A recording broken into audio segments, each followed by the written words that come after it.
Хөгжийн мэнд түргизэгчтэй соёл эрдэнэ хөтөлбөрийн шинэ дугаар эхлэж байна. Бид нэвтрүүлгээ Жанцан норгийн хөгжим, гавьяач жүжигчин Мөнх Эрдэнэ, Морин хуурч Шинцав гинийн нарын найруулга, Мандухай сэцэн худагтын сахиус бүтээлээр эхлүүлж байна.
Ингээд Монголынхаа өв соёлыг дэлхийн үзэгчдэд танин мэдүүлээд ирсэн уран бүтээлчд маань студид тоглон саацсан байна. Сайн явж ирвэ? Сайн явж ирсэн. Сайн явж.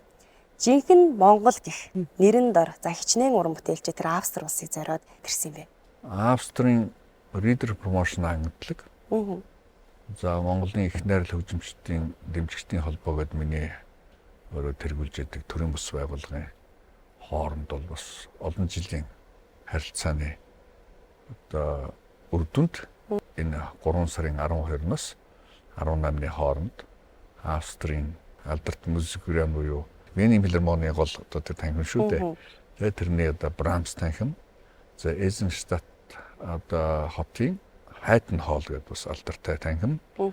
За Грац хотын Миноретон хоол гэж байгаа. Линц хотын Брукнер хаусын Митлер заал гэдэг ингээд энэ заалууд бол тоглоод ирлээ. Тэгэхээр энэ заалуудын онцлог гэвэл яг дэлхийн алдартай буюу олон зуун жил яг соло буюу камерны уран бүтээлээр зориулдаг заалууд.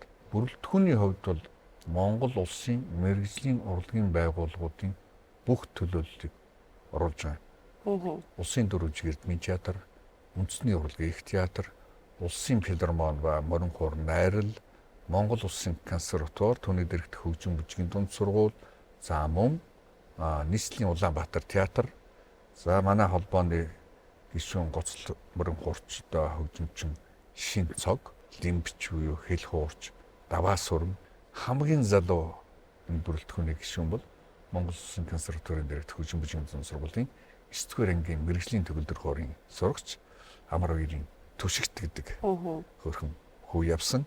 Тэгэхээр юу гэдэг өмнө нь бол манай уран бүтээлчид ингээд айлчлалаар байдаг ч юм уу тийм ээ. Тухайн тэр улсыг зорьдог. За эсвэл цаанаас нэг өрсөн тохиолдолд тийм үү бас очиж ингэж уран бүтээлийг хүргэдэг.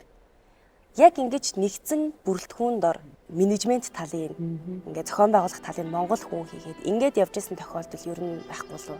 Энэ бол ерөөсөө анх удаа гэж хэлж болохоор тийм. Маш зөрөгтэй алхам л да. Ер нь бол энэ том уран бүтээлчдийг баг бүрэлдэхүүнийг авч явна. Энэний цаана эдийн засаг бас нэлээд олон юмуд яригддаг шүү дээ. Энэ бүхний зохион байгуулж дээрэс нь хамгийн гол юм бол тэр үнд сэнтэй тайз.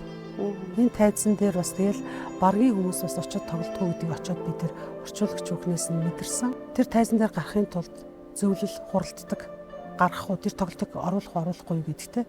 Ийм нарийн шалгууруудыг даваад Монгол хүн анх удаа Баянбаатар маэстро Монголын сайхан уран бүтээлчтэй аваачч тоглуулсан явдал нь бол миний хувьд бол гайхалтайсан. Манай баг бүрэлдэхүүнчсэн гэж бодож байгаа. Би өөрөө бас Европт 10 гаруй жил хөдөлмөрлөж тэмтгийн одоо менежерүүдтэй хамтарч ажиллаж байсан хүний хувьд бол сая явахдаа би яг тэр онц одоо сонирхолтой тэр үйл явдалтай би аюу талархаж хүлээж байсан. Яа монголчууд чаддаг юм биш. Бүх юм Венес хэлдэг гэж Австрийн төгжмийн юу үздэг юм байна. Вен музикерийн зөвшөөрчлөл бол дараагийн тэр бусад хотуудын заалбал зөвшөөрнө гэсэн. Ойлгомжтой. Нэг номер нь тий.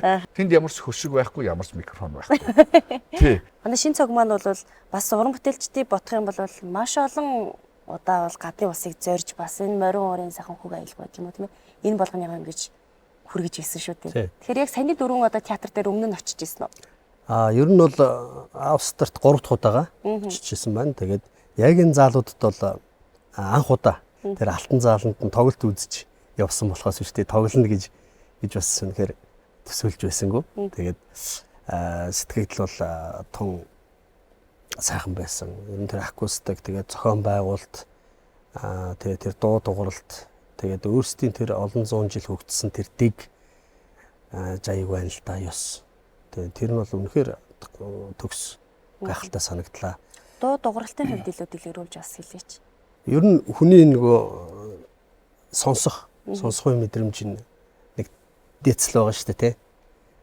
Тэр яг тэр цөөрэ гэдэг юм уу агаар тэр орчны нөхцөлийг яг төгс бүрдүүлсэн байдаг юм байна л да. Тэгээ бидэрт яг хөгжимчийн хувьд бол яг зөвхөн ганц их шиг ингээд татхад тэр цаана ойж үзэгчдэд тэгээд өөртөө яг тийм нөгөө бидний ярьдгаар монитор тавьсан мэт. Тэгээд нөгөө хамсран хөгжимдөж байгаа манай төгөлдөр уурч гэх юм уу одоо мөгийгчтэй ятга аль аль нь ингээд хин хиндэ авч өгөлдсөн тийм хангалттай одоо сонсогдож байгаа нь. Тий. Тэр бол акустик бол үнэхээр тогс байсан. Тий. Нөгөө олон хөгжим зэрэг тоглохоор хаана юу дуурайд байгаа нь сонсогдсонгүй гэдэг чинь бас нэг тийм юм ярьдэн шүү дээ. Тэгэхээр ямар ч тийм одоо зүйлгүй нэг ясна байх нь шүү дээ. Хаана юу дуурж байгаа жинхэнэ мэдэгдэнэ. Тийм байна. Тэр ард суулж байгаа хүнд сонсогдно. Тэгээд манайд бол хөрхөд дуурах гэж бүгдэн дээр микрофон тавиал тохируулга хийгээл тийм үү? Гжиж нэг одоо дуурах майк орно шүү дээ. Тэнд бол үнэхэрийн бүгдэн дээр нь бүр микрофон тавиад дуучлалын студид ороод нөгөө мастеринг, миксинг хийгээд ингээд баг гаргацсан юм шиг тийм бодит дууралт. Яг л тэр. Бидний ойлгодгоор бэлтаажуул ингээд П маягтай байдаг шүү дээ. Брамс заавал л тайзан дээр ингээд бүтэн тойроод. Тэг би гахад энэ тэр одоо хүн билет автын байхтай гэж. Тэгээд манай нон бүжигчин нөгөө бүжиглээд ингээд дээшээ харсан гинэ. Дээрээс нь хүн ингээд ороод. Айгу соён юм байл ш. Гэхдээ дээр чинь нэр хүн байна гэсэн. Байна энэ чинь тиймэр ингээд битүү хүн байна тэгээд. Тэгэхээр тэр заал гэдэг бол ерөөсөө тэр хөгжим сонсоход зориулсан учраас тэр сонсч лээвэл тэр дээр байна уу, урдаас нь харна уу, хажуугаас нь байна уу тэнд ерөөсөө хамаа байхгүй.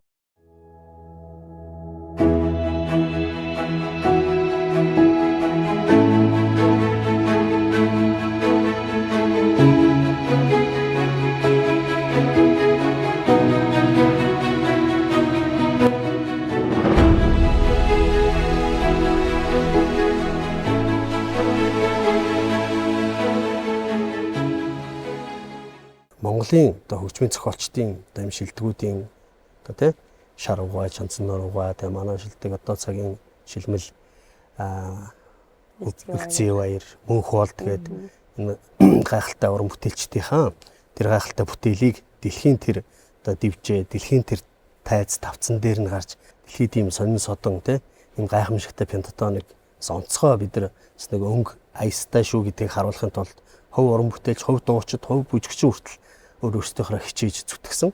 Тэрийг маань үзэгч олон болвол одоо нийцгэнсэн алах ташаалттай зарим хүмүүс бол үнэхээр уйлж исэн. Тэгээ зөвхөн одоо тайз тоглолтыг ярихаас гадна уран бүтээлч биднээс өндөр зэрэглэлд одоо ямар зочид буудалд байх уу, юу идэж уух уу, энэ бүхэн маш гоё ингэж эхнээс төлөвлөсөн одоо бидний маш хүндэтгэлтэйгээр авч явсан энэ байдал бол бас нэгийг бодогдуулсан. Тэр 17-8 минутын концертыг, тэр одоо романсыг, тэр гайхалтай бүтээлүүдийг бүр амтархан сонсно гэдэг бол тэр үзэгчид бодлохоор нь ялхаас бэлтгэгдсэн байт юм байна.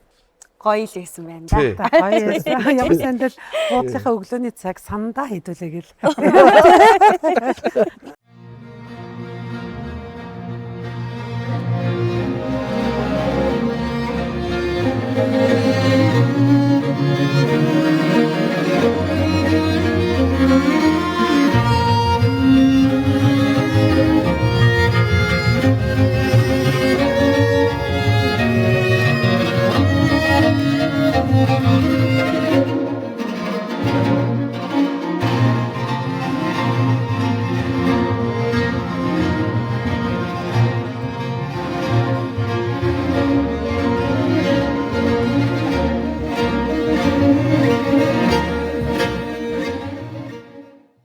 Сая ингээд эргээ ботсон чи үндэсний урлагийн их театрт ажиллаж явах хугацаанд нь тийм ээ.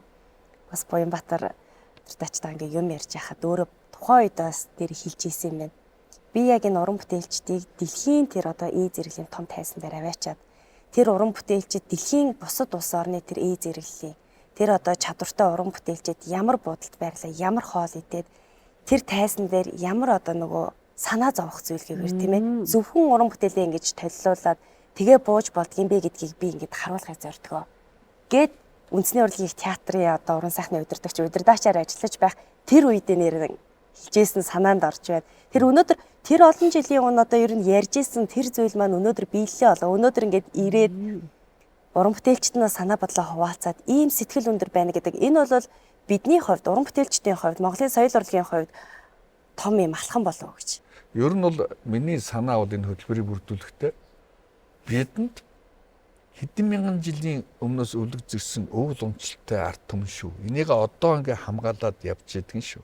Мөн энэ дээрээ суурлаад 100 жил хүрээгүй ч дэлхийн хөгжмийн мэрэгжлийн тэр боловсрол гэдэг юмыг нутагшуулаад бид нар 100 жил хүрээгүй байгаа. Тэгэхээр та бүхэнд Моцартын концерт, Гайдны концерт гэж байдаг бол хийлийн төгөлдөр хуурын бидэнд бас морин хуурын концерт, ятгын концерт гэж байна. Та нарт ари армаас байдаг бол мөн үү? Бидэнд байна. Тийм ээ? Энийг л та нарт морин утсан хөгжим дөрвөл бол бас морин хуурын дөрвөл байна. Тэрэндээ зориулсан бас бүтээл байна. Тэ? Үзүүрийн морин хуурын 3 дугаар концерт. За. Мөнх Эрдэнэ маань Мөнх болдын ятгах зориулсан концерт. Тийм ээ? Отхон болд маань Жансан нар багшийн Арманс. Энх нар маань Шар багшийн Арманс. Манай залуу төгөлдөр уурс одоо ингээд удахгүй үзэгчтэй юмдаа бас тоглолтоо үзүүлнэ, тийм ээ. Тэгэхээр энэ бол Шопены вальс буюу Монголын хөгжмийн зохиолч Элизабетийн төгөлдөр уурс зориулсан арбсууд. Тэгээд бид нар бол үнэхээр Европын нөгөө бит өв тэг ЮНЕСКОгийн одоо тэр шилтгэн, цайз, энэ театраараа үнэхээр ариун газар шүү дээ. Азийн тэр өрнийн бит өвдөр Азийн Монголын бит бус өв очиж тохироонд бүрдэж ингээд хүн төрлөختөнд соёлоороо тэ урлагаараа харилцсан сайхан найрсаг байя л гэсэн мессежийг хэлж байгаа. Тэр яг энэ одоо явж байгаа хөтөлбөртөө зориулаад гэдэг ч юм уу энэ хөгжмийн зохиолчтойгоо бүтээлүүдийг ингэж найруулгын хувьд бас шинжилсэн үгүй юу? Алтай магтаалыг бас ярьчмаар санагдлаа. Тэгээд тал талаас цугласан сайхан уран бүтээлчд би тэгэд алтай магтаал бас шинэ маягаар тий энэ дундаа өстой нөгөө нэг экэл хуур, алтай ятгаа одоо нөгөө өвс бүх юмнуудаатай хийл хуур, хөөмий, цуур тий бүгдийн сайхан базаад ингээд тэгээ энэ гуравтаа хамтдаа нэг хөрхөн шинэ найруулга. Тий. Язгуур хамтлагийн нэг шинэ найруулга хийсэн. Үнэхээр сонирхолтой. Тэр номерыг бол бүр маш гоё бас хүлээж авчихсан тий. Тэгээ тэрийг тоглохдоо бас их жаргалтай байсан.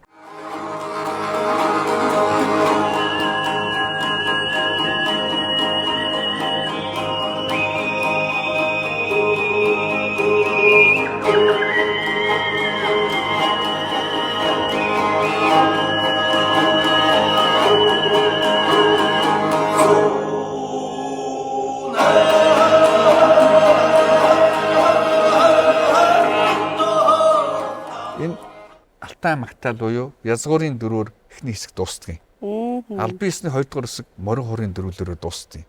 Бүх юм нэгээс эхэлдэг.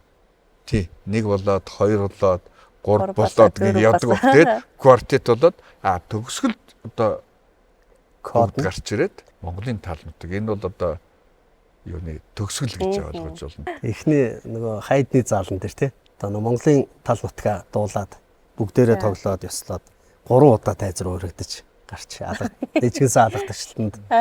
Тэгээ эхний тоглолт маань тэгж гоё эхэлж ирч хүч авч исэн. Тэр үдсэн улсуудын дотор Англиа сонгосны билетээ аваад Брамсын билетийг те Брамс заалан тоглох билетээ. Чихаас Шведээс ирж байгаа.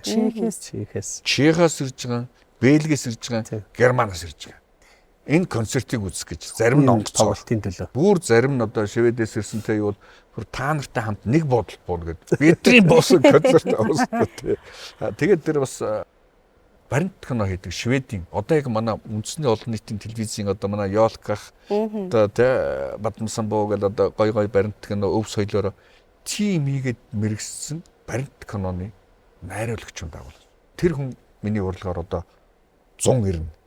Манай нүүцлийн наадам тий. Тэгэхээр Монголын энэ язгуур өв соёлын болохоор баримт кино хийх юм. Ер нь эндээс явхад хөрөнгө санхүүгийн хувьд та бүхэн маань яаж хийсэн юм? Монгол улсын их хурлаас 24 онд батлагдсан аж ахуйн нэгжийн орлогын албан тушаалын хуулийн нэмэлт өөрчлөлт гэдэг. Тэр бол одоо аж ахуйн үндэсний аж ахуйн нэгжүүд 1% хүртэлхтэй татвар төлөхөөнийхөө 1% хүртэлх үед энэ урлаг спорт одоо нийгмийн хариуцлагын хүрээнд дэмжлэг үзүүлж болно. Тэрийн татвар төлсөн төвөөр татвар сасаж тооцно гэсэн заалт. Тэгэхээр энэ хуулийн дагуу бид нарт бол соёлын яам бол одоо яам маань бас дэмжлэг үзүүлсэн. Гол юу бол одоо миний хуультай холбогдуулаад MCS UNESCO санхүүгийн байгууллага. Энэ хоёр гол түвшигт холбооруулсан. Тэгээ манай холбоо за тэгээд таньдаг найз нөхөд одоо хамаатан садан одоо тэгээд би нэг хийхдээ эдийн засгийн ашиг харж ерөөсөө хийгээгүй. Угаасаа ашиггүй. Бид энэ зах зээл дээр гарыг ерөөсөө зоригтой шийдэл хий. Бид бүтээгдэхүүнээ гарах сурталчилгаа хийхгүй бол хин ер нь бидний бүтээгдэхүүнийг худалдаж авах юм. Бид лангуун дээр гаргаж тавихгүй сайхан юм байгаа. Авдранд байгаа штэ гэл. Болохгүй байхгүй юу? Тэр лангуун дээр та амсаад үзтээ. Энэ бол яг сардын. Энийг сүүн харуул шүү. Амсаад үзгээд. Өдөрт 100 хүн амсгаад хэдэн хил харуул үнгүй явнаа да. Яг баг тэрнтэй адилхан байхгүй. Яг зах зээл дээр нь бид нар тэр дүрмийнхэн дагуу, журмынхэн дагуу зоригтой алхам хийл гэж. Нөгөө хүмүүс хүртэл ярьдаг шүү дээ. Гадны одоо энэ хөгжингүү улс орны хүмүүс ард иргэдийнхээ тэр соёл урлагийн боловсрол руу илүүтэй их анхаарал эхэлчихсэн байна гинэ. Цирк нь хүртэл ингээл баригдаад байждаг. Өглөөс эрэхтэн дахиад энэ хөгжмийн сургууль баригддаг ч юм уу тийм ээ. Бидний өнөөдөр ингээд эдийн засаг, за техник технологи ингээд ер нь бол болчлоо. Одоо бид хүнтэйгээ ажиллах хэрэгтэй. Хүмүүсээ хөгжүүлэх хэрэгтэй байна. Бусдаар бол бусад зүйлстэй санаа зовхгүй болчиход шүү дээ. Тэгвэл өнөөдөр ч гэсэн монголчууд Монголын ард түмэг өөрсдийн гэсэн зүйлээ дархлаж авч ингэж үлдэхгүй бол магадгүй 100 жилийн дараа үүнийг бусад улс орны хүмүүс энэ манайхаа гэж суужихыг хэн ч үгүйсэхгүй. Тиймээс өнөөдрийн та бүгдийн зоригтой шийдэмгий хийж байгаа энэ алхам бол ирээдүйд монголчуудын оюун санааны одоо тэр ариун их баялаг бүтээлүүд ийм байсан юм шүү. Өнөөдөр ийм ухамсартай, ийм чадал чансаатай хүмүүс байдаг юм шүү. Монголын уран бүтээлчд гэх юм. Энэ болгоныг дархлаж тодоор ингэж одоо бичиж байгаа ийм зүйл болов гэж бодчихлаа. Ингээ та бүхэндээ маш их баярлалаа. Амжилт хүсье. Баярлалаа. Маш баярлалаа. За. Нэвтрүүлэгтээ орж явж ирсэн аялал тоглолтын маань талаар үзэгч дүмд бас мэдээлэл хүргүүлсэн явдлаа.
Соёл Эрдэнэ хөтөлбөр үргэлжилж байна. Ингээд студид маань Монголын орчуудын эвлэлийн гишүүн зураг соёлын тэргүүний ажилтан Инх Намин ирсэн байна. Урилга хүлээн авч хүрэлцэн баярлалаа.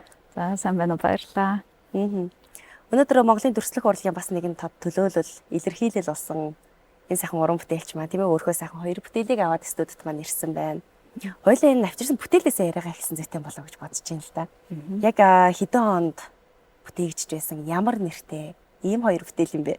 За одоо миний энэ бүтээл болохоор ээж гэдэг нэртэй. Одоо 3 жилийн өмнө зурж ирсэн бүтээл. Одоо бодсон санаа нь болохоор зэрэг хүн чинь нэг загас шиг бүтцтэй тэгээд ийм ус ер нь ингээ ус гэдэг бол ерөөсө бүх юмны их юм шиг санагддаг байхгүй. Тэгээд одоо лусын дайган дүрээр ингээд лусын хүүтэйгээ ингээ хамтдаа байгаа усан дотор байгаа тийм юм ихтэй төрслээд дотор нь байгаа тэр нэг юм амьтад байгаа нэг jellyfish нөө тийм байна. Тэд нар болохоор ер нь мөнх настай юм шиг амьтад гэж би сонсчихсан байхгүй. Тэгээд дандаа л юм гоё мөнх үргэлжилчээдэг гэсэн санааг бас их өөрийн холбоо бол үргэлж тасралтгүй гэж үргэлжилдэг гэсэн санаа оруулах гээд тэгэж бүтээсэн бүтээл байгаа. Тэр бүтээл маань болохоор миний хамгийн сүүлд намар зурсан зураг. Тэгээ намар зурсан болохоор яг юм намрын өнгөтэй юм алтан шаргал өнгөтэй. Тэгээ ер нь нэр нь болохоор зэрэг тэр хайр намар учирч намар эргэж ирсэн гэдэг нь шүү дээ. Эмэгтэй нь болохоор юм анар жимс баггүй юу? За яагаад анар жимс юм?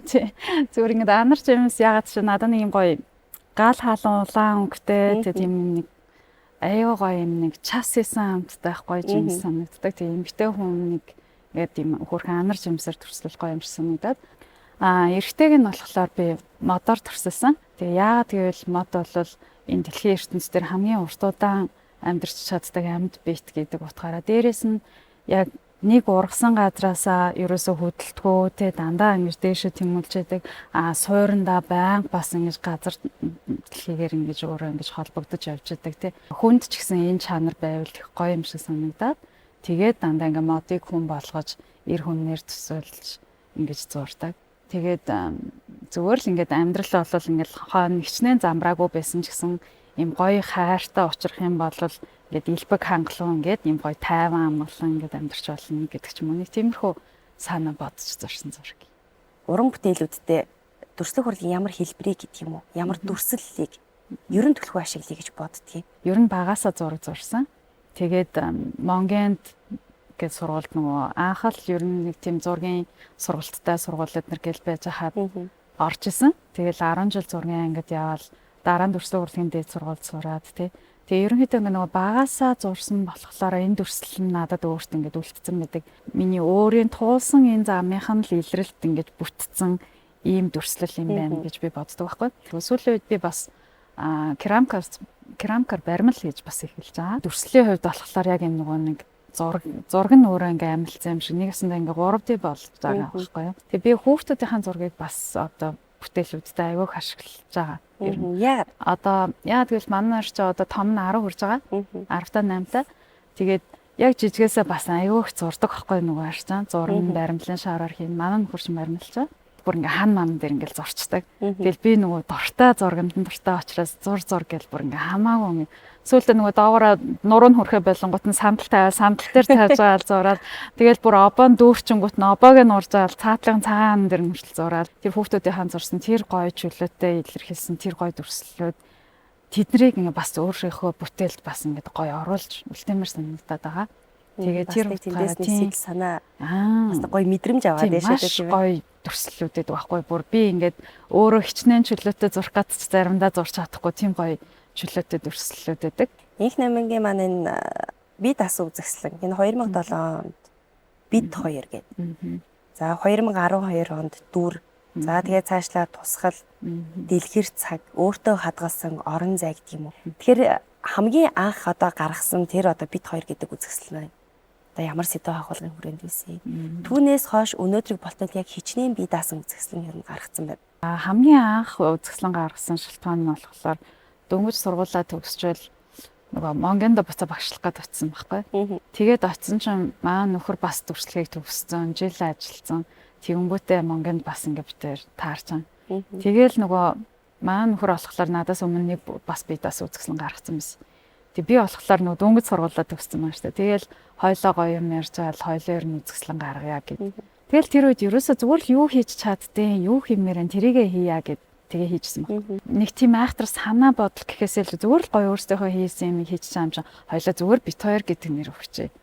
Гэт тэгэж гаргаж яасан үзэсгэлэн. Эмэгтэй хүнийг ер нь түлхүү төрсөл тийм шиг бас харагдсан. Тий яг хаа эмэгтэй хүн болохоор нөгөө дүрслэхэд илүү гоё баялаг ингээл нэг гоё палажин зурсан ч гэлхээ зураал тий одоо юу гэдэг гоё эмэг зүйлт хийгээд тэр утгаараа жоохон илүү их байдаг гэж магадгүй байна. Одоо Турк, Франц, Солонгос, Америкийн нэгдсэн улс, Герман гэд 20-од одоо гадны орны үзэсгэлэнт бол оролцсон байна шүү дээ. Тухайн тэр одоо гадны улсын үзэгчид тэр дүрслэх урлагийн мэрэгжилтэнгүүд итгэж юм уу бүтээлүүдийг хараад ер нь юу гэж хийж ямар зөвлөгөө гэдэг юм уу өгч байсан. Ер нь яаж хүлээж авдгийг Монголын уран бүтээлчдийг миний харж байгаагаар монголчууд илүү чадварлаг юм шиг надад санагдав. Яг би өөрсдөө магтчихсан шиг болчих магадгүй. Гэтэ яагаад ч юм мэдгүй надад нэг тийм монголчууд аюу нэг тийм цаанаасаа нэг ген сайтай аюу тийм чадварлаг хүмүүс юм шиг юмд ингээл аюу амархан хуурч ингэж орж чаддаг тийм юм шиг санагддаг.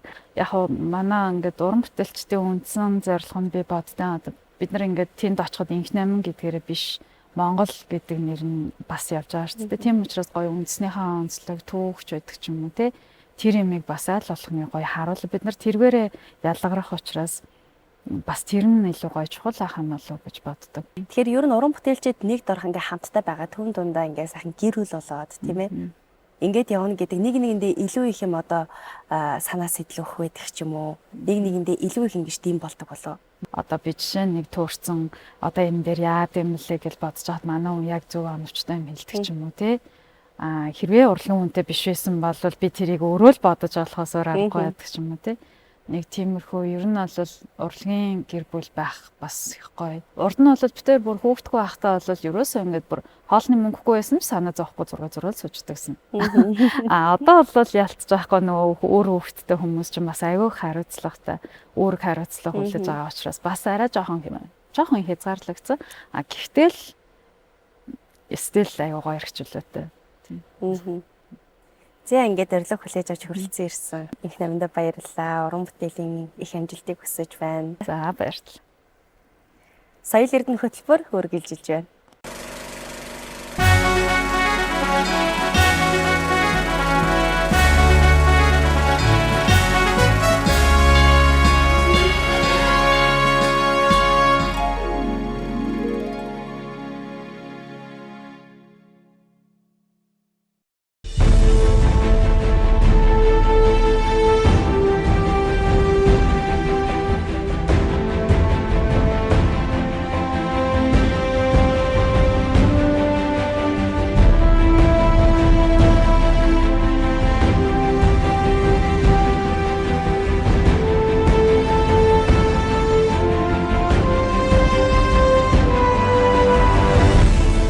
Цаг хугацааны эргүүлэгт дэлгэцийн бүтээл мөнхөд амьд байдаг.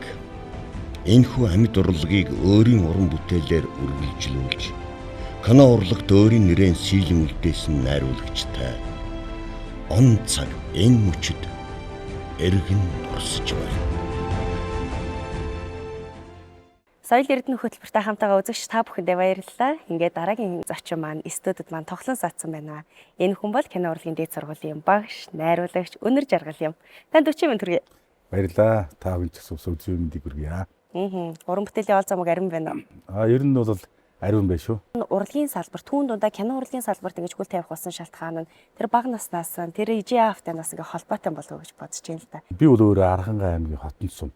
Хөөч өндөр самт гэж одоо бас юм сум байсан. Тэгээ миний аав ч одоо цэрэгт ирээд тэгээд их тэнгэрийн аманд одоо харуул зогсож байгаад тэгээд одоо тийм сайхан залуу нэг өдөр одоо кино үйлдвэрээс хүмүүс ирж тэгээд шалгалт аваад за одоо ингээд Монгол улсад кино урлагийг одоо олон түмэнд соён гэрүүлэх юм кино гаргадаг кино механикчийг бэлтгэнэ. За одоо таныг авнаа гэдэг одоо тэр ангиас 2 цэг авсан мэт. За нөгөөх нь болохоор бас одоо би одоо ийм мэрэгчээр явахгүй очиод одоо аав ээжийнхээ малыг одоо мал ийм тийм эксээр угаад нөгөөх мөн явгаад маань одоо ирж кино үлдүүд ээж курс суугаад тэгээ кино механикч болоод нутгаар руу очсон. Нутагтаа очихдоо 3 сумын дундах одоо нүүдлийн кино механикч. Намжлын жигжиг зүрх гэж очсон. Тэгээд одоо сонин очоод аа маань одоо гэрийнхэн гадаа аав ээж тэр ирээд тэгээ тэр орооно гадаа энэ цагаан давуугаан татаад кино гаргасан мэт. За. Тэгээдсэн чинь намжлын хүү одоо ингэж хувилгаан болцсон ирсэн байна. Одоо энэ агаар тэнгэр дээр одоо хүн амтан гаргаад морь юу тавхаад харин тэр нэг гараад байгаа хүмүүсийн үг хэл нэг хөвтэйх ярьдаг тийм улсууд байлаа гэж маргаашаас нэгэлцэн гэж цууд тарсан байдаг. Тэгэхээр чи ягаад гэхээр Монгол улсад энэ кино механикч гэдэг нүүдлийн кино механик гэдэг чи одоогоор бол тий соёлын одоо бүр аюу том одоо бас бодлого байсан байна гэж байгаа. Одоо жишээ нь манай гэртээ нөө аа маань эхлээ киногоо үзэж нөө тэмдэглэл өгтөөд маргааш нь хүүхд гарах уу том хүн гарах уу ямар утга учиртай гэдэг юм одоо сум орон нутгад тайлбарладна. Кино солилтын машинаа шинэ кино ирэх юм бол эртхэн шиг одоо аяг тавгаа анцлаад одоо төлөөм одоо ус цасаа аваад тэгээд бэлэн байдалд очиж ороо кино гооч гэх. Тэгээд ямар киноны шинэ киноны анхных нь үзэгч манай гэр бүл. Нэгдүгээр ангиас авахулаад би хайрцаган дээр зогсож байгаад 10 дугаар анги төгсөлт кино гаргасан байхгүй. Би одоо хамгийн их үзсэн кино гэдэг юм бол яг тэр үед гарч ирсэн Тод Магна гэдэг киног одоо нэг 120 удаа үзсэн. Мантхай цэцэн хатан киног бол би 76 үзсэн. Тэгэхээр энэ олон одоо 200 гаруй 2000-ад он хүртэл 200 гаруй ийм уран сайхны кино хийсний ер нь бол 70-80% нь бол би бол ерөнхийдөө чэйжэр мэднэ. Тэгээд эрэндээ дурлаад ахаар ингээд судлаад яваад идэх юм байна. Ингээд яваал явсаар байна. Кино урлагийн дээд сургууль нэгтлээгээд тэгээд би ингээд кино урлагийн дээд сургуульд ирсэн. Намайг ирэхэд 1 жил болцсон. Би 2 дахь үеэс нь одоо конкурс өгч орсон байхгүй. Канон дээр үздэг, киног хийдэг усуд маань яг ингээд коридорт нь явдаг, үүдэн таардаг. Бүр стаб гайх. Бүр би бол дадлаар нь мэддэг тэр хүмүүсийг хаардсан гэж байгаа ингээд яг кинон дээр ч ерөөсөө мэдээж тэр кинонд чи шал өөр бол тоглолооч гэсэн юмнууд нь тэгэл би чи яг энэ киноны алтан тэр одоо гоё амьдрал руу орсон. Намаа ингээл ороод ирсэн чинь анх би хинтээ таарлцсан бэ гэдэг. Үүдээр ороод ирсэн сум хүн хариуцж таарлцсан. Яа энэ чи төрийн сойрхол те урлагийн гоцсон сум хүү гэдэг юм шүү дээ. Энэ чи сахиусуу те гой хоног тулсан дайсаас өрөөсө сонсцгоо бүгдийн хийсгээд би ингээ өөртөө ярьж ба санагдал те. Буцаад гараад ирсэн чи шатрын цэцэг гэж Монгол Улсын гавьяач ч одоо гарын 5 хурууны ээж тоглодог. Нэг өрөвдмөр дүрэл тэр үед надад ингээд зүтгэл тулсан чинь гараад ирсэн. Бүр гачаа өргөө яг тэр киног тэр үедээ үзэж байгаа юм шиг гарч байгаа юм шиг ингээд бүр бараг л нулимс гарч ирсэн. Тэр Монголын үндэсний олон нийтийн телевизийн гэрэлтэй цонх хөтөлбөр дээр ажиллаж байхдаа хүртэл 20 гаруй юм ингээд зохиомж хийжсэн. Кино зохиомжид. Тийм. Тэгэхээр одоо зохиомж гэдэг бол өөрөө бас сайхан бас нэг юм жанр байгаа даа шүү дээ. Кино зохиомж гэдэг их уртаан бодвол богинохон одоо вангунгаа чийдэн ассаар ч юм уу гэрэл ассаар гээл те тэрүүгээр хүртэл одоо бид нар үндэсний телевизийн одоо дармаахан дууныхан гоцоо тоглоод хэлбэг сайхахын дээр тоглоод ингээд бас ингэж хийж ирсэн. Тэгэл хүргэн хүү галтаа саран тамга мамг гэдэг ингээд одоо би мегморыг бас дагаж юм сурсан. Тэдтэй нийлээд юм хийдэг. Тэгээ өөрөө сүлдээ тоглож моголдог. Тэгээ ингэж явсаар байгаад энэ ахмад улсуудад ч их ойрхон болцсон байхгүй тий. Ер нь тэгээд яг ийм урлагийн одоо нэг ёсондоо юм чинь бас ингээд нэг юм үйлдвэрлэл бий болгож байгаа тийм ээ. Ийм газар. Эндээс гараад багшийн мэрэгжил бас ингээд дараагийнх нь байсан байна. Тэгэхээр багшлах уран бүтээлч байх хоёр бол дахиад бас юм чи өөр. Тэр ялгаа нэлээд их байсан биз? Ялгаа бол маш их. Ер нь бол багш хэлдэг гэсэн. Урлагийн санаа урдаа шүү. Амьдралын санаа ардаа шүү. Энэ жигжиг зүрэн гэдэг хүний одоо би үр хөврөл бол одоо инх чагаал гэдэг хүний оюуны хөврөл. Манай багшийн ангийн манай дээдлийн анги болохоор нөгөө Арандагийн мегмар гэж найруулагч байсан. Гэрэлтэй цонход ажиллаж байсан. Тэгээд би тэрэндээ туслахаар ирж телевизэд хийрдэг. Тэгээд тэндээс их юм сурсан да. Тэгээд ганц хоёр телевизээр ингэж явж байгаа. Тэгээд 2013 онд кино үйлдвэрийн захирал Солонгоч одоо Солонгос захирал чи ер нь кино сайн мэддэг. Чи ер нь 80 жилээр 80 цуврал хөрөг нэвтрүүлэг хийх гэж байна. Тийм учраас чи мэдэх хэрэгтэй байна. Энэ одоо мэддэг хүн ховорлцлоо. Чи одоо ингээд нэг бачаалунгай энэ тэрийг дагаад жоохон юмаа дахиад судлаад ингээд явах боломжтой гэсэн. Тэгээд би шууд тэгээд кино үйлдвэр найруулагчаар очиод тойдон жилээс нь кино урлагийн дэд сургуульд яг багшаар атсан. Эхлээд би дадлагын багшаар киноны амьдрал гэдэг энэ хөрөг нэвтрүүлэг дээр дадлагын багш байхдаа хийж эхэлсэн юм байна. Тийм ерөөсөө очингууд чи намайг чи нэг юу дадлаг хариуцсан. Одоо энэ хөрөг нэвтрүүлгийн дээр тавьсан.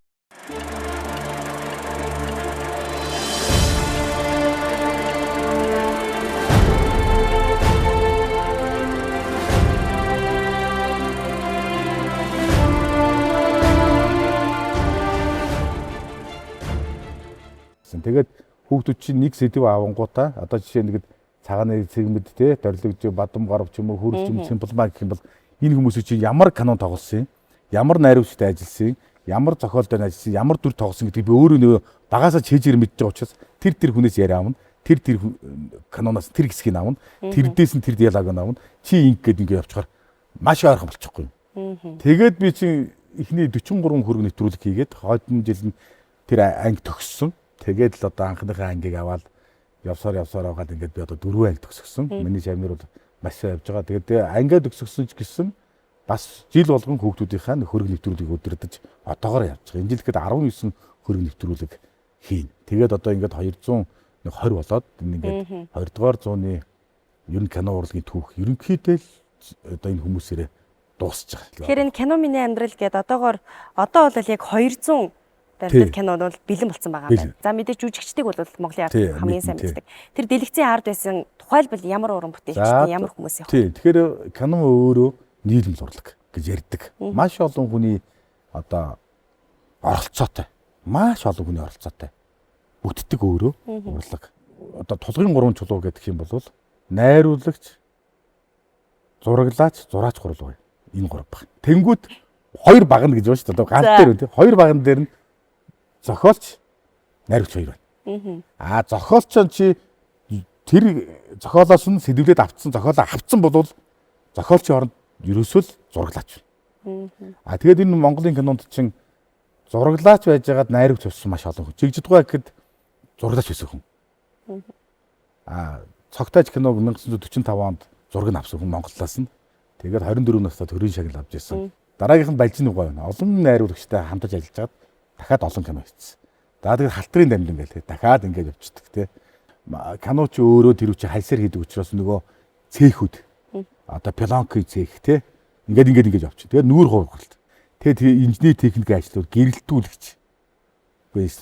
Маш олон одоо юм байна. За тэр бол зураг авалтын хэсэг байна. Үйлдвэрлэл нь өөрөө дахиад говь болтой аймагт бид нар нэг зураг авлаа гэж бодъё.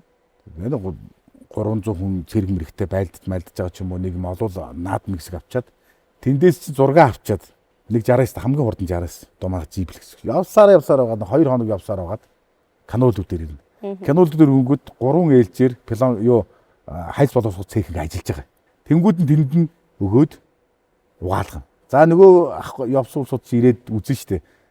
За ингэсэн бокстай байна. Энэ өнгө нь ингэж байна. Ингэж авах юм байна. Энийг эсвэл дахиж авах юм байна. Эсвэл юу яах юм байна. Болцсон юм байна гэдгийг тэндээс мэдээд уцаар тийшээ нөгөө хүмүүсээ одоо дараагийнхаа юмыг бэлтий гэж ингэж нөгөө нэг юмаа үздэг байсан байхгүй. Одоо бол зүгээр камер дээр хараад үгээр хийж. Тэгэхээр чи тэрийг дагсан тэр их олон дамжлага, тэрийг дагсан тэр хүмүүс хариуцлагатай хүмүүс байсан байхгүй. Тэгэхээр чи ийм олон хүмүүсийг оролцуулсан энэ кино миний амьдрал гэдэг нэвтрүүлгийг хийж байгаа. За одоо бол Бэрвагаан хөрөг нэвтрүүлэг байгаа. Бэрвагаан хөгжмийн зохиолч Гончгийн Бэрваа гэж юм.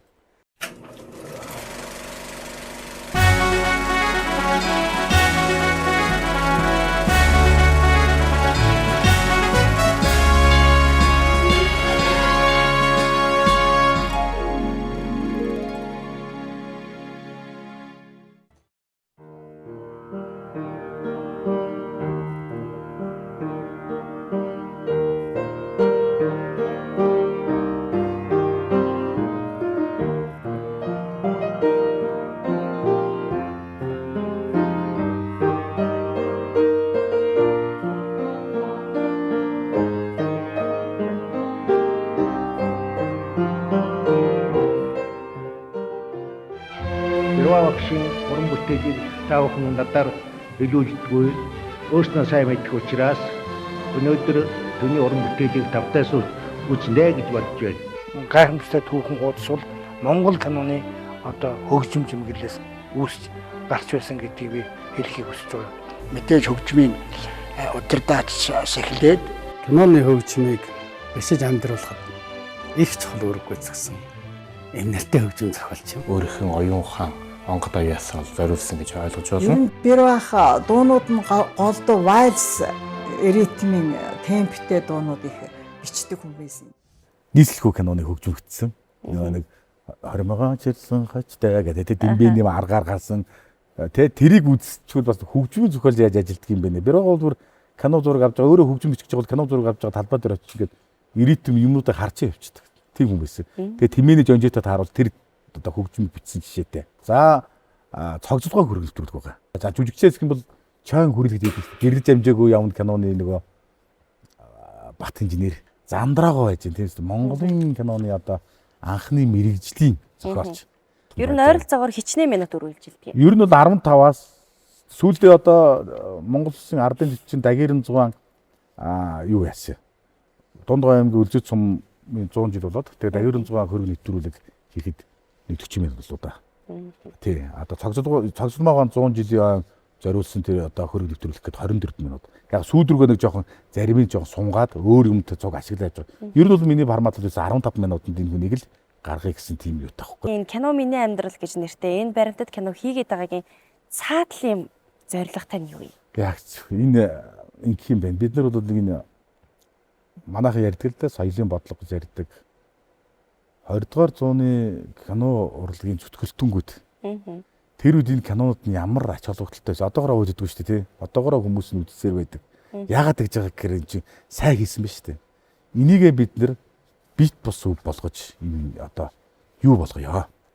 Нэвтрүүлэг болгож ингээд үлдээ. Энэ бол бид нар мөнх биш. Энэ 2100 он гэх тийм үстэй энд нэр л үтгэхээр байгаа байхгүй. Тэгээд дээрэс нь орчин үеийн киноны бодлогот эдгээр нөлөөлөх болов гэж би бас төсөөлдөг байхгүй. За одоо бүр кино чи өөрөө IP телевизээс энэ нэг Facebook мөг янз бүрийн хаягнаас одоо энэ чинь нууцлаг байдалд ороод буруу төш явчихлаа. Эргээд өнөөдөр би Монголоо эргээд хайгаад эхэлсэн. Одоо жишээ нь би Монголоо хайж байна. Тэгэхээр миний дараа юм уу миний 20 жилийн дараа 30 жилийн дараа бид нар дахиад тусгай тогтолцоо хайх мэдээ л гэдэг. Энэ том юм л надад бууж. Энэ юугаар болдгоо гэхээр энэ дэлгэцээрээ энэ хийж байгаа уран бүтээлээр үзсэн. Энийг өөр хүүхдүүд хүмүүс энэ кино энэ одоо утсан дээрээ шууд киног үздэг болсон энэ үед энэ дээр чинь гараад байгаа юмард хүмүүж байна. Тэ гадна талдаа гой үзэгдэх гэж харагдах гэж ингээд гадны юмыг дуурайгаасаа тэрийг хийгүүл дотооддоо ахуйгаа Монголоо гэсэн тусгай тогтнолоо гэсэн тийм одоо энгийн ахуй амьдралаа хүүхдүүдэд хүмүүжүүлэх талаас нь олон уран бүтээл хийгсээс бодоод байгаа. Тэгээ би бас нэг ахмадуудынхаа бас нэг энэ мөрөөдлийн аялал гэдэг нэрээ ахмадууд аваад Хятад, Япон, Солонгос, Америк яваад ингээд нэвтрүүлгүүдээ хийгээд ирсэн. Өнөөдрийн энэ нийгмийг өнөөдрийн бидний ингээд байж байгаа үеийг бүтээхийн тулд хамаг залуу халуунасаа умартаж нойр хоолоо хасаж үр хүүхдээ хайж энэ соёлыг түгээх гэж ямар зовлон тэ туулж ямар хөдөлмөр дундуур зүсч оож гааж ирсэн энэ ахмад бол одоо үнэхээр хүндэхгүй байхаас асуудал байхгүй. Засагдаж эхэлсэн үү? Тий, YouTube-ээр одоо Япон, Хятад хоёрхан байгаа. Одоо Солонгосын хоёрхан одоо оруулна. Мөрөөдлийн аялал гэдэг. Ингээд юу Крилерийн хайнгууд 14 цуврал нэвтрүүлэг.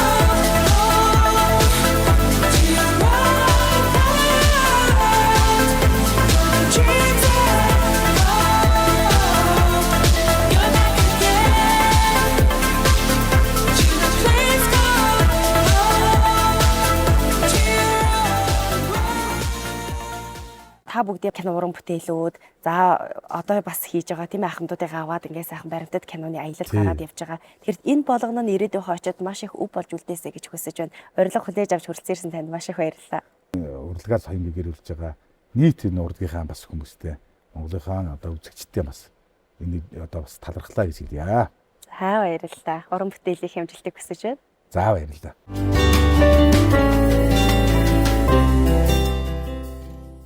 Урлаг Гоози танин мэдхийн соёл эрдэнэ хөтөлбөртэй хамт байсан үзэгч та бүхэндээ баярлалаа. Шинэ дугаараар эргэн уулзтлаа. Түр баяртай үзэгчтэй.